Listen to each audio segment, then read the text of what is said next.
नमस्कार मित्रों। आज हम कंपनी अधिनियम 2013 के बारे में चर्चा करने वाले हैं। अगले वीडियो में भी हमने कंपनी अधिनियम पर ही चर्चा की थी, जिसमें कंपनी के निर्देशक की नियुक्ति के बारे में हमने जानकारी प्राप्त की थी। और आज हम इस वीडियो के माध्यम से कंपनी के निर्देशक की शक्तियों एवं कर्तव्यों पर चर्चा करने वाले हैं।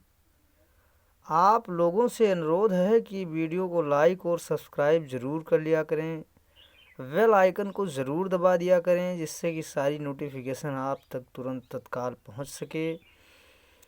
कमेंट बॉक्स में जो कुछ भी कमी रह जाती हो उसको लिखकर ज़रूर बताएं।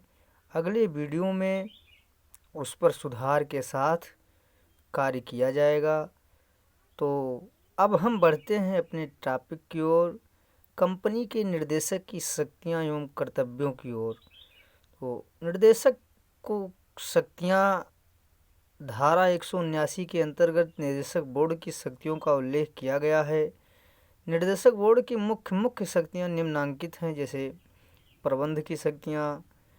धारा 179(1) में कहा गया है कि कंपनी की समस्त शक्तियों का प्रयोग निर्देशक बोर्ड द्वारा ही किया जाता है, लेकिन निर्देशक बोर्ड ऐसा कोई कार्य नहीं कर सकता जो कंपनी अधिनियम संगम ज्ञापन अथवा संगम अनुच्छेदों के अंतर्गत केवल अंशधारियों द्वारा ही किया जा सकता है।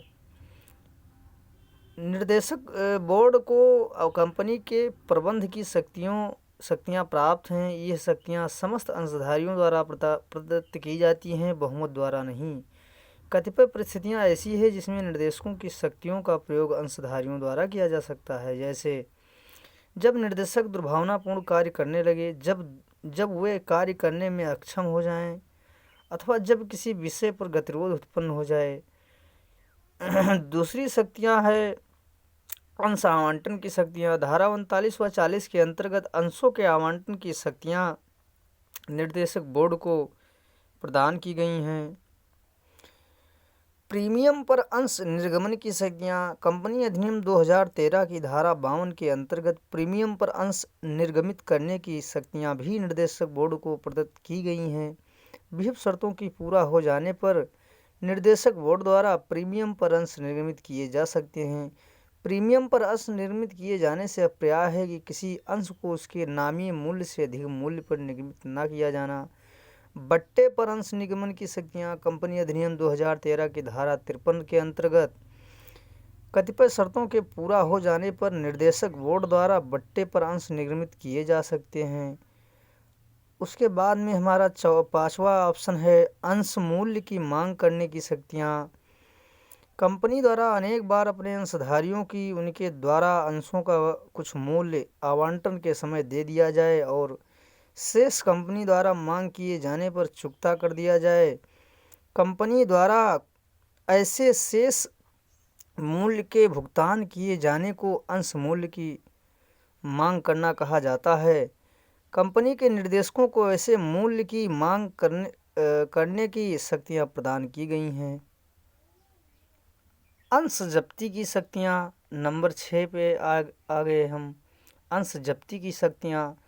जब अंश मूल्य की मांग किए जाने पर भी अंशधारियों द्वारा मूल्य का संदाय यानी पेमेंट नहीं किया जाता है, तो ऐसे अंशधारियों के विरुद्ध कंपनी द्वारा समुचित कार्यवाही की जा सकती है और ऐसी कार्यवाही के अंतर्गत अंशों को जब्त किया जा सकता है। नंबर 7 पे हमारा संविदा करने की शक्ति। प्राधिकृत किए जाने पर निर्देशकों को अभिकर्ता के रूप में कंपनी के लिए संविदा करने, ऋण लेने, प्रकार में लिखत निष्पादित करने आदि की शक्तियाँ प्राप्त हैं। नंबर 8 हमारा निवेश की शक्तियाँ। कंपनी अधिनियम 2013 की धारा 186 के अंतर्गत कंपनी की पूंजी का अन्य कंपनियों में निवेश करने की शक्तियाँ निर्देशकों को प्राप्त की गई हैं। और अब 9वां है हमारा निर्देशकों की नियुक्ति की शक्तियाँ। कतिपय विशेष परिस्थितियों में निर्देशक बोर्ड को निर्देशकों की नियुक्ति की शक्तियाँ भी प्रदान की गई हैं। वाद लाने की शक्तियाँ। निर्देशकों को कंपनी की ओर से वाद लाने की शक्तियां प्राप्त हैं। अन्य शक्तियां, जैसे कंपनी अधिनियम के अंतर्गत निर्देशकों को कुछ अन्य शक्तियां भी प्राप्त हैं। लेखा बहियों का निरीक्षण करने की शक्ति, ऋण पत्र जारी करने की शक्ति, ऋण लेने की शक्ति और विनिधान की शक्ति। मित्रों, अब हम निर्देशकों के कर्तव्य की ओर बढ़ते हैं। निर्देशकों के कतिपय कर्तव्य भी हैं। साधारणतः यह कर्तव्य दो प्रकार के माने जाते हैं: सामान्य कर्तव्य, संविधिक कर्तव्य।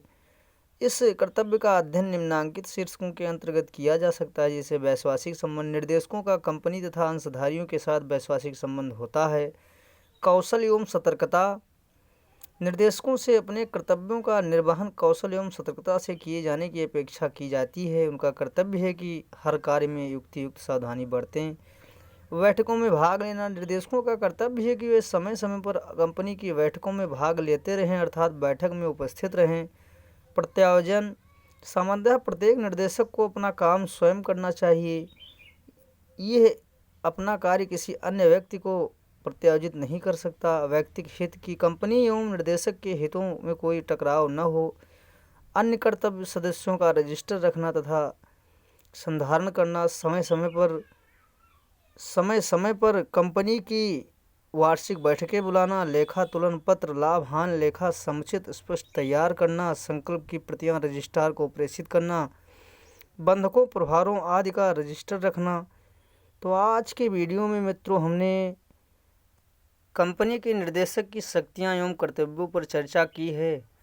अगले वीडियो में मैं आपको इसी तरह की जानकारी को लेकर मिलूँगा, इसलिए चैनल को लाइक और सब्सक्राइब ज़रूर कर दिया करें। बेल आइकन को ज़रूर दबा दें, जिससे कि सारी नोटिफिकेशन आप तक तुरंत पहुंच सके। धन्यवाद।